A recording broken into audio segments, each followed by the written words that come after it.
I just hate the fact that Strangers had a whole Corvette of an idea, but they let a 10-year-old drive it. I just got out of the theaters of watching Strangers Chapter 3. If you watched it, let's talk about it. And yes, there will be spoilers. Okay, so let's address the elephant in the room. Strangers Chapter 1 through 3 could have all been completed in Chapter 1. Strangers Chapter 1, that was the best one. It's a dope concept, I think, that we just really haven't seen before. Chapter 2, low-key, she was just falling and stumbling around the whole damn time and somehow still catches a body that actually gives you that backstory on that one particular stranger. Then we lead into Chapter 3, which is a lot better in Chapter 2. The first 5 minutes of Chapter 3 was better than the whole thing of Chapter 2. I do like the storyline that they got to when it came to the younger version of the Strangers. And if I'm being completely honest, they could have done a whole spinoff on just those two actors alone.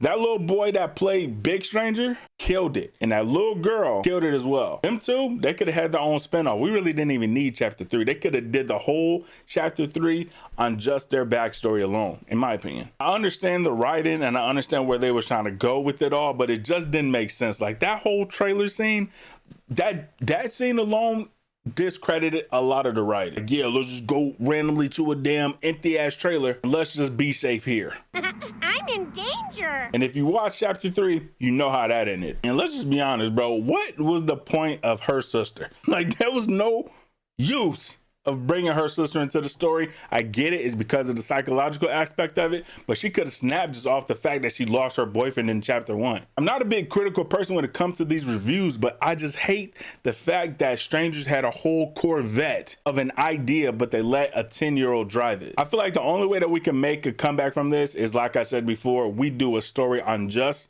the younger version of those Strangers, and we need those two actors. I'm still a fan of the Stranger saga, and I hope that we can see more from it. The ending of it wasn't the worst thing in the world. Obviously, we've seen how that played out, but it did leave a little room for the teaser because she carried my homie Mask at the end. In my mind, in the theaters, I was saying I would go back to that town and I'm murking everybody in that town. And who knows, that might be the next part of the whole story that we might be missing out on. Let me know in the comments down below how y'all feel about the ending and the whole 3-part series saga. Did it feel dragged on? Do you feel like they actually created a legit story behind it? Or in my opinion, did they give us those Easter eggs enough to maybe start a spinoff with the young kids? Or her getting her get back on that whole town? I don't know. Let me know in the comments.